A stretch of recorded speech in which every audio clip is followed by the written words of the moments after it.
The first college football playoff rankings came out this last Tuesday. Which teams made it? Which teams didn't? Which teams belong to be there? That seems to be the question that is on everyone's mind. And how's it going to end? Because this is just the first rankings. There is still more to come. And also this weekend, there is several games that are pivotal within the conference of the SEC, the Big 12. It's just a phenomenal weekend for college football, and we're going to take a deep dive into that. I'm your host, Matthew Reardon, and this is Total Sports Talk Beyond the Lights.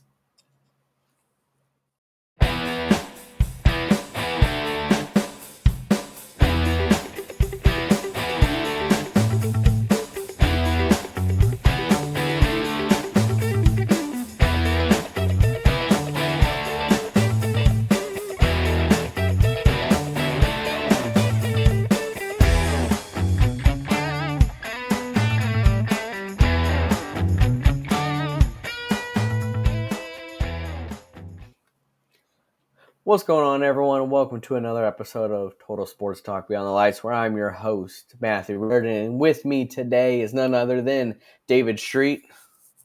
Hello, everybody. And Ed Smith. Welcome, y'all. Well, guys, it's been pretty much one of the weeks that we've been waiting for, and it's the first college football playoff rankings that came out. These are the rankings that matter. Sorry, AP, those really don't matter to me, but these is where it really matters the most. And if you remember, me and David gave our predictions on who we felt were going to be the top five, or who we felt the committee was going to be in the top five. And I have to say, David, we pretty much hit that, right on top. I think mine and yours opinions on who we think in order was correct. I just didn't know how the committee was going to choose when it came to 2 and 3. So, but we're pretty darn close, I'd say. Well, not to rain on your parade, Matthew, but I was the only one who actually got it exactly correct. Very, very true. We had the correct five. We had the correct five in there, Yes. but In general, we had the correct five. Yes. I just didn't know how the committee was going to be because Georgia being an SEC team and all, it seems like there always seems to be a little bit of favoritism in there. So I knew they were going to make it, but I didn't know where they were going to be 2 and 3 versus or what the committee was going to choose versus how I would put them. But spot on, David, definitely. So without further ado, the first five is what we'll talk about today. And coming in at number one is none other than the Oregon Ducks. This was pretty easy with what they've accomplished so far this year. They definitely deserve to be number one, followed by number two, Ohio State being their only loss against Oregon. I'd have to say that they belong there as well. Their strength of schedule and just how they've performed, they deserve to be there at two. Number three gets a little iffy because Georgia, although their only losses against Alabama, they have not looked like the Georgia that we've seen in the past. Not dominant fashion by no means. Their quarterback likes to throw a lot of interceptions, but they are getting wins.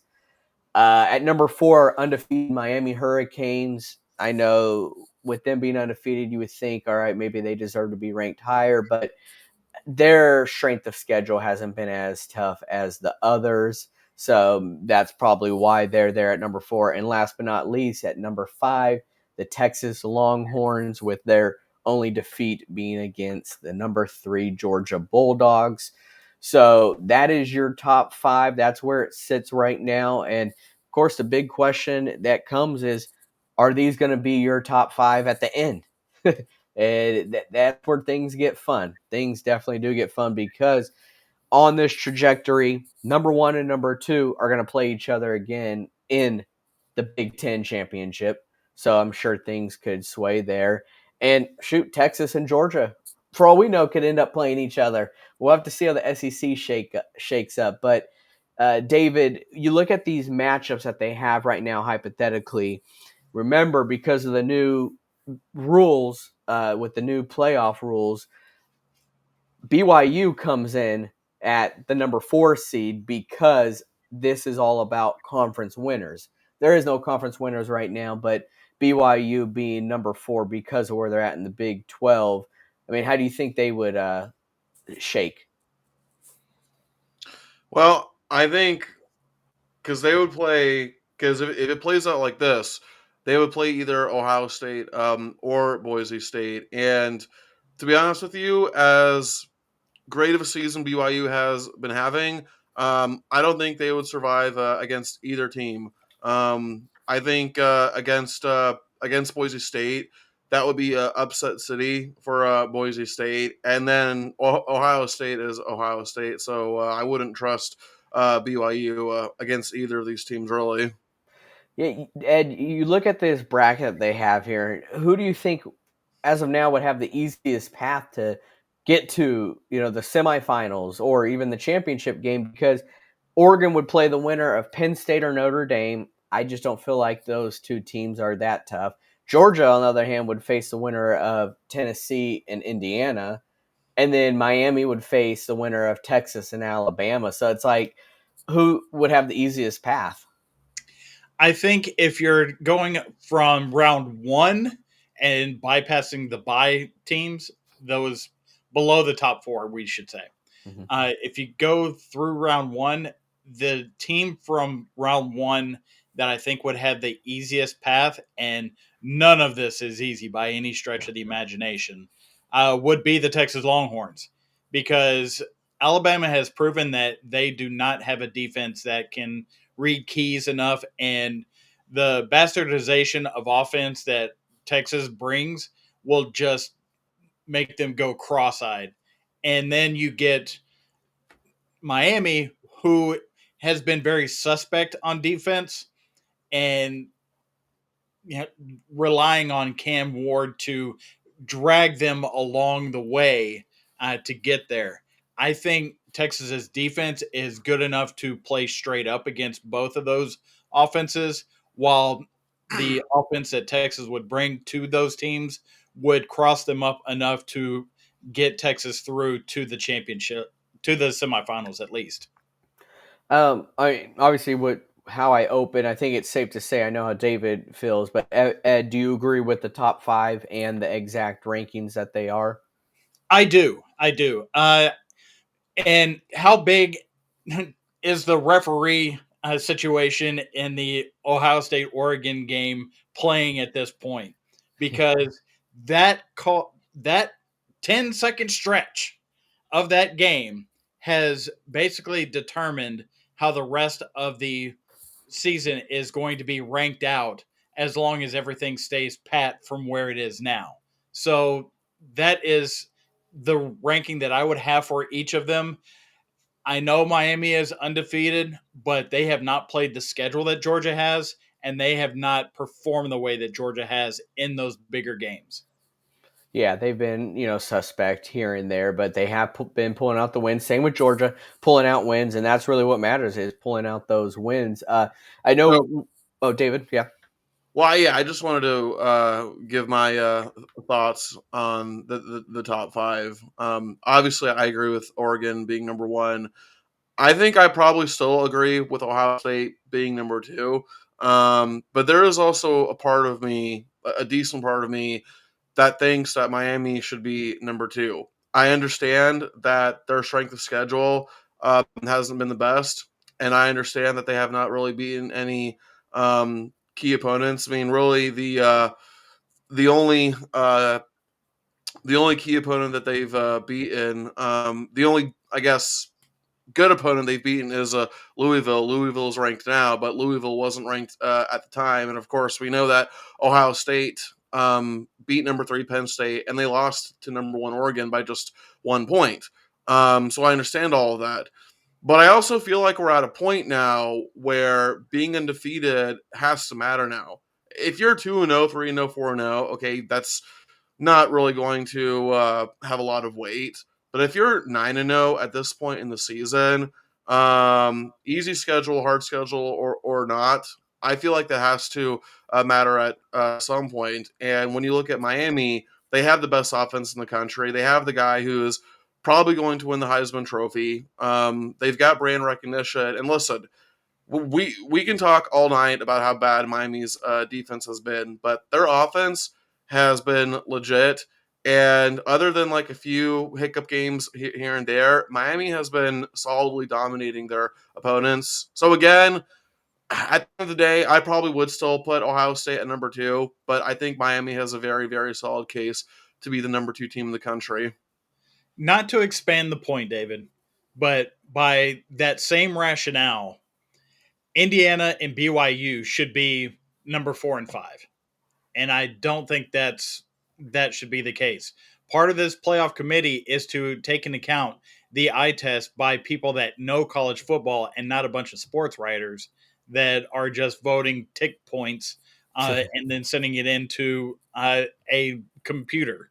So I get your point on that, but I don't think it holds water when you start looking at some of these teams further down the line that are undefeated and they are being put behind these bigger brands with losses than what they are in and of themselves. And I certainly understand that. And then I think that's where brand recognition comes in, because Miami is a way bigger brand than Indiana or BYU. Now, whether that's fair or not, that can be a debate for another time. But that's just a fact of life when it comes to college football.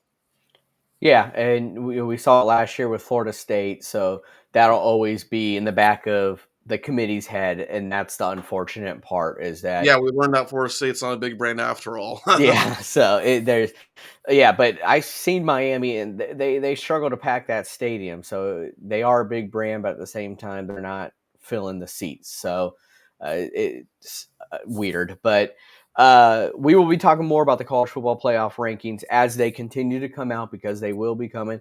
And there's always time for upsets. There is always a team out there that wants to play spoiler. We talked about one team last week named South Carolina, okay? There is always teams out there that want to play spoiler, that love to play spoiler. But this week, the games that we're going to talk about, this first game here, it's in the SEC, the heart of the SEC right now, because things are very tight right now. And now that they have scrapped divisions, it's anyone's ball game in the SEC. Whereas before, you always knew it was Alabama versus whoever was going to be on the East. Okay, so now it's who is going to be the top 2. Well, we got Georgia and we got Ole Miss squaring off this week. It's a home game for Ole Miss, and if this Ole Miss team showed up that did last week, I think Georgia's in trouble here. I really do, because Jackson Dart has played a very clean season, and last week you started seeing this Ole Miss team that was hyped up for since pretty much the offseason, the lane train and all that. Whereas Georgia, they are playing a highly mistake level games. They really are. Carson Beck is throwing a lot of interceptions. They are turning the ball over. And if Ole Miss, the offense that shows up that did last week, Georgia cannot afford to make those mistakes and turnovers here. David, I have to ask you first. I see, as of right now, Georgia is a 2.5 point favorite. Do you agree with that on the road? I don't agree with it because I think it should be higher. All right. And I'm going to ask you to put the brakes up a little bit when you talk about if Ole Miss does this against Arkansas. Well, that's Arkansas, my friend. Listen, I don't think this game is going to be particularly close. And the reason why I don't have faith in Ole Miss, why I don't have faith in Lane Kiffin, is because he has demonstrated time and time again when push comes to shove, he chokes in the big moments. Okay. Last year, when Ole Miss was getting serious consideration as a playoff contender, as a playoff team, they got whacked by Georgia. Okay, the year before that, when Ole Miss was the number 7 team, they got destroyed by LSU, and that was really the beginning of Ole Miss's late season collapse.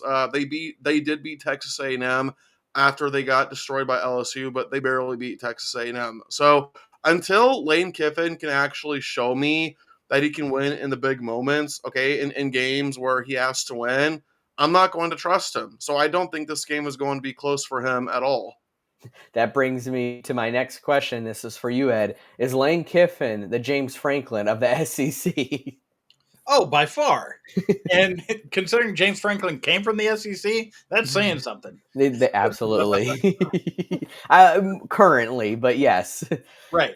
Because you're talking about a head coach that is very much about one side of the ball, and all we heard in the offseason was how good the defense was going to be with all of these transfers in, with all these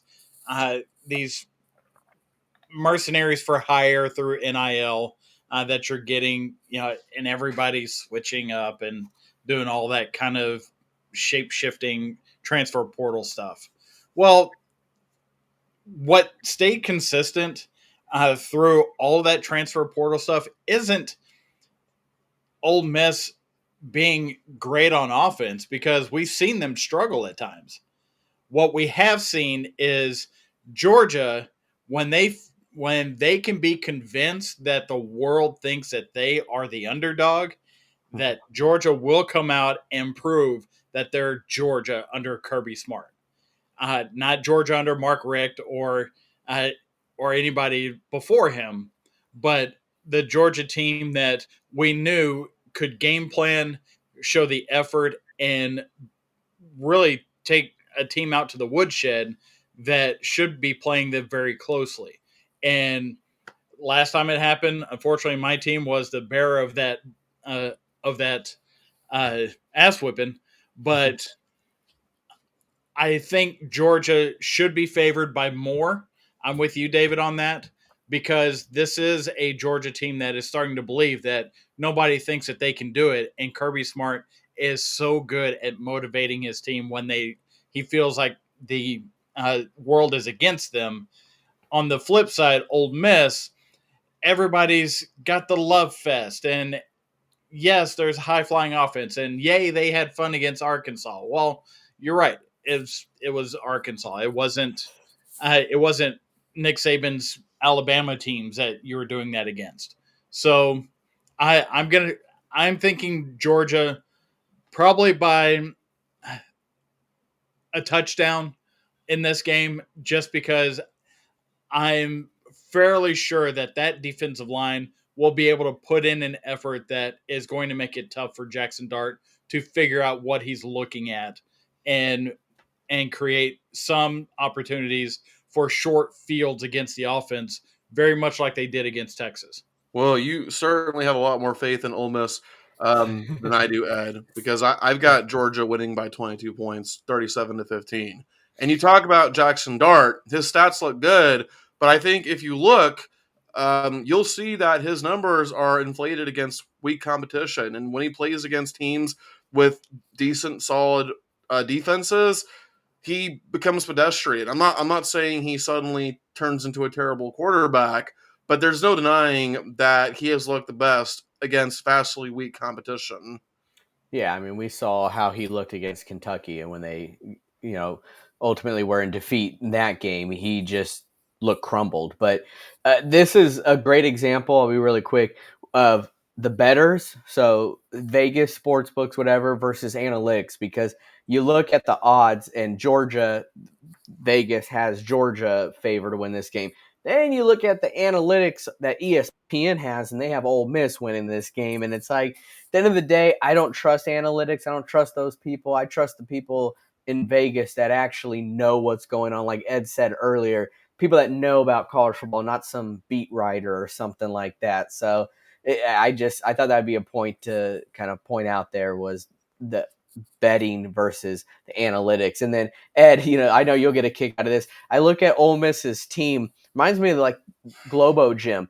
You got Harris, you got Parrish, like Taser and Blazer. It's All kind of aces. yeah, that's what I look at when I see this Ole Miss offense led by. But they do got studs out there, they really do. But I'm with you guys here. Georgia's going to win this game, and I got them by about 14 points. So we're going to see possibly what happened last year, like David mentioned, with Ole Miss thinks they got a good rhythm, they're looking good, but Georgia comes into town. Although this was a home game for Georgia last year, Georgia is going to take over there. So I got Georgia winning this game, and I don't think it'll be super close. Next game, we're going to stay in the SEC here. We have to, because SEC, like I said, is so tight that no one can afford a conference loss right now. And you got Alabama, you got LSU. This is in Death Valley down in Baton Rouge. It doesn't get any better than this. I know it's different now that Nick Saban's retired, but it's still Alabama branded football. It's still LSU. And Death Valley is so loud down there. Those fans are so crazy that you would still think Nick Saban was there. I mean, he's going to be there because College Game Day is going to be there, but he's just not coaching. I'm wondering who he's pulling for, but I'm sure it's going to be Alabama. But I don't know what Alabama Crimson Tide's team's going to show up, Ed. They've been very, like you said, the word suspect, that you don't really know what team you're going to get. Yeah, they are a team that they're trying to figure it out, but considering the expectation of that fan base, there should never be a 3-loss team in Tuscaloosa. And guess what? If things go the way that I think they're going to, you're going to have a 3-loss team in Tuscaloosa. That's that, that's just how that runs. Because DeBoer is a great offensive coordinator coach, and he was able to take what used to be a mobile quarterback in Michael Penix Jr. and turn him into a pocket passer that got him into the NFL with the Falcons in that god awful number 8 spot. But moving to Alabama, where he's got a mobile quarterback that he's now trying to turn into a pocket passer, I don't trust that in the first year against SEC competition the way that I would trust that in Washington against Pac-12 competition. So, be, so I trust Jalen Milroe's legs more than I trust his arms and his decision making down the field and laying the football. So that being said, I think LSU has an advantage here because they're catching Alabama at a time of that transition between what offense used to look like versus what offense is supposed to look like now. And they're a little muddled, in my opinion. Uh, are they a running team? Are they a throwing team? I don't know if they've quite figured it out yet, but they have so many great athletes. They still win ball games. But going into Death Valley, 6:30 kickoff after everybody's been having cold sodas all afternoon, that is a different environment. And I don't know if DeBoer has experienced that on the road. So this 2.5 point line of them being favored, I I don't understand it. I think Well, is totally flipped on its head. And Nussmeyer, he's inconsistent, but I think he can make the plays that need to be made to make this an LSU game. well, those guys in Baton Rouge that are going to be drinking something, but it sure as hell ain't going to be soda. I can tell you that. but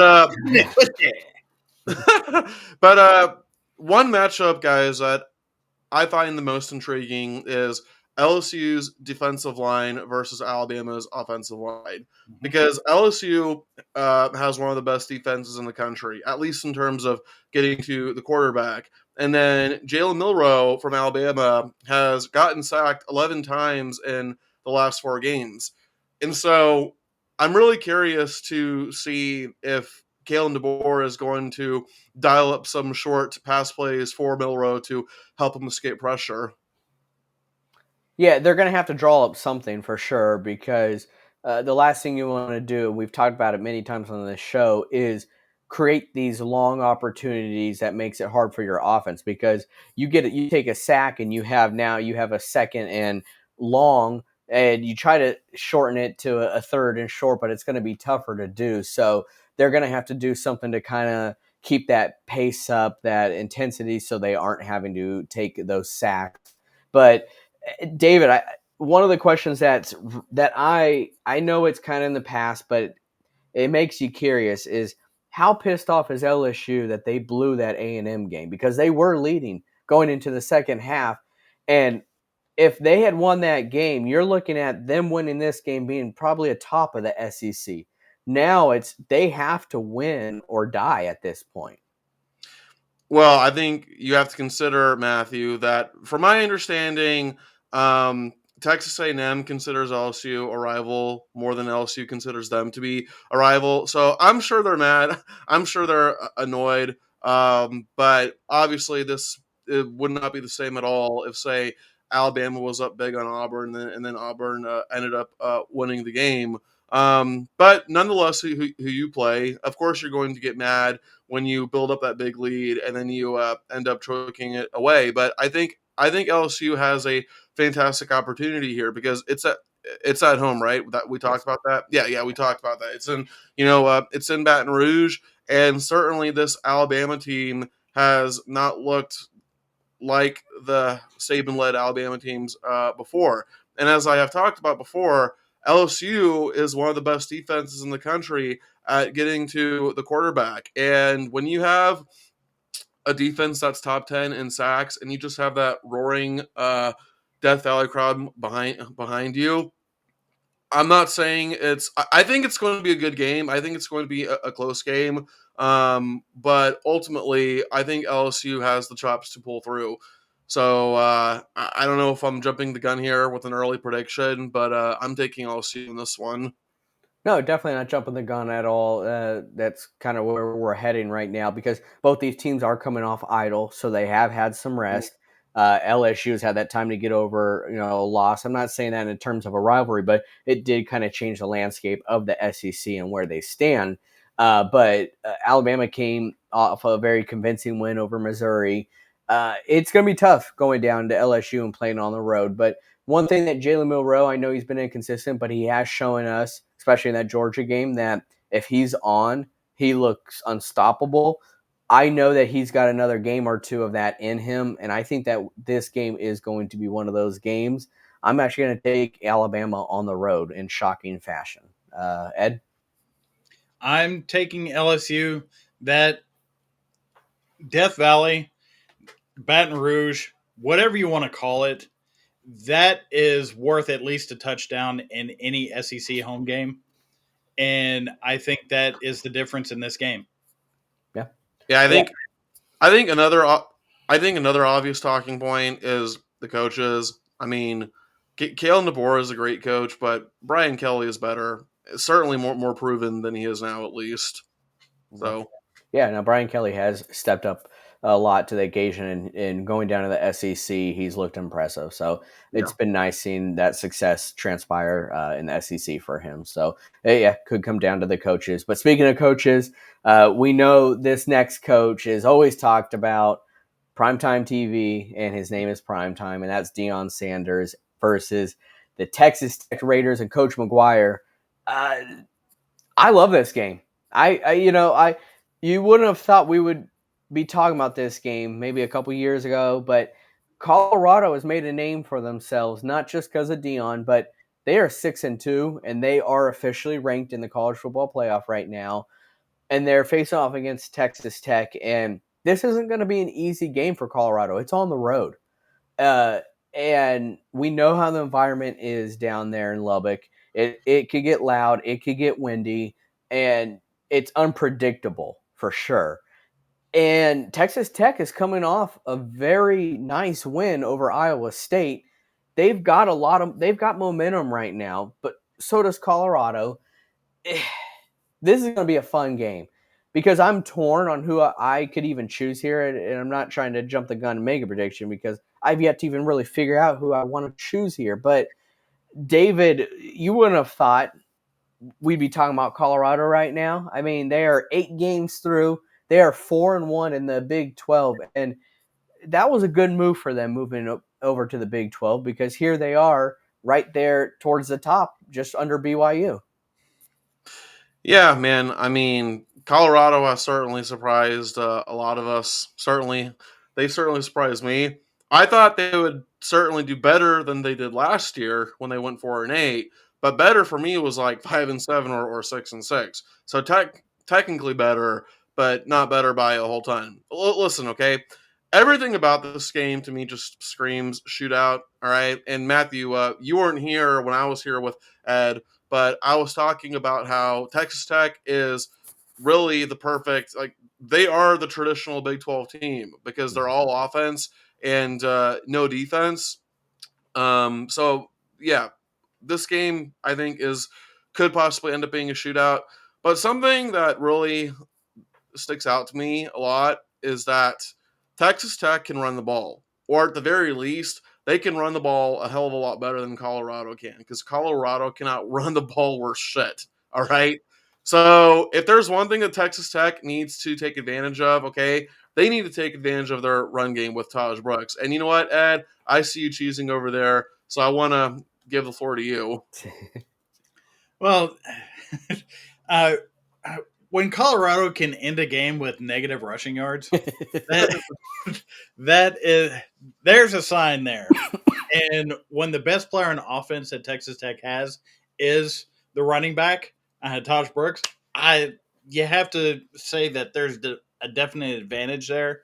But the big advantage I see in this game is the fact that Texas Tech's pass defense is 125th in the country against Shador Sanders and Travis Hunter and, and Will Shepard. Uh, bells are going off in my head saying that is going to just create a pinball effect in this game. It's going to be incumbent upon Texas Tech to match point for point with Colorado, because you're right, David. This is going to be a shootout. This is going to be old school Big 12. Who can get that one or two stops in the game to tilt it in their favor? That is old school Big 12. And it may be very entertaining for those that want to see Arena League football played on 100-yard field. But this is going to be a game in which I don't know what's going to be more entertaining, all the points or seeing if Texas Tech's defensive line can actually get Shador Sanders on the ground without him just holding the ball for 10 seconds and going down because he can't find anybody downfield, which I'm sure he will against that secondary. Yeah, it could very well come down to what team holds the other to a field goal attempt, because like you said, Ed, you have to match points. You can't be matching with a field goal to the opponent's touchdown, because in the end, it's just not going to add up. Whereas, let's say hypothetically, Texas Tech can match with that offense that Colorado has against that horrible passing defense. Does that mean Colorado will then, their biggest thing is facing the clock? Because we know Texas Tech's going to run the ball. They are going to be running that clock down too. They may be high pace, but that clock will dwindle and dwindle. And if they are matching points, Colorado's going to have to deal with that. So dealing with the clock is not easy. It's not fun. But it ultimately matters, can Texas Tech match them with points? So those are big questions going into this game. But Big 12 matchup here, it really is. It's going to be fun to watch. I'm still torn on who I think is going to win here, guys, but I'm just going to throw out Colorado actually winning this one on the road. Go ahead, David. I'm taking Texas Tech in the upset. So one of the things about old school Big 12 was they played under old clock rules. Mm-hmm. So there was a little more leeway as far as trying to play that back and forth, 120 plays per side type of game. This is going to be down significantly from that because of the newer clock rules, and that has changed the dynamic of what that is. That being said, I think Colorado just outpaces what Texas Tech can do on offense, and they're going to come out of Lubbock with the victory. But I will say, the ball bounces real funny out there in the out there in the Panhandle. Yeah, it is weird out in Lubbock. So I just take it from me. I've been watching Lubbock for 30 years. It's a little weird out there, but so I would not be surprised if there's an upset here, but I'm taking Colorado because I think the safer bet is on that side.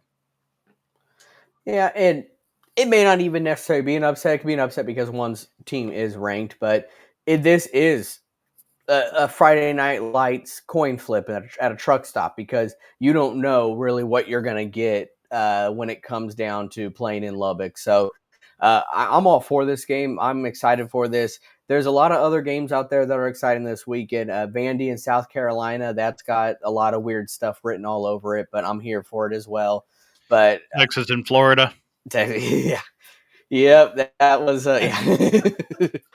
That was a game that we didn't talk much about, but come Sunday we may talk about it more on here. But I'm interested to hear what you guys have to say. Certain games that you may feel as well that we should keep an eye out on. So let us know in the comments if there's a game or two that we should be really watching come Saturday, because there's always plenty out there. But that's about all we have today, folks. We appreciate you guys tuning in. If you please hit that like and subscribe button, share these videos, and always let us know your thoughts on how we're doing here. We aim to please you guys. We aim to talk about the things that you want to hear, because that's what we always do. We always tune into stuff that we want to hear, whether we like it or not, as far as if we agree with the teams out there. But we love college football. We hope you guys love college football too. We love sports, and that's why we're here. But until next time, guys, we are rounding third, and we are headed for home.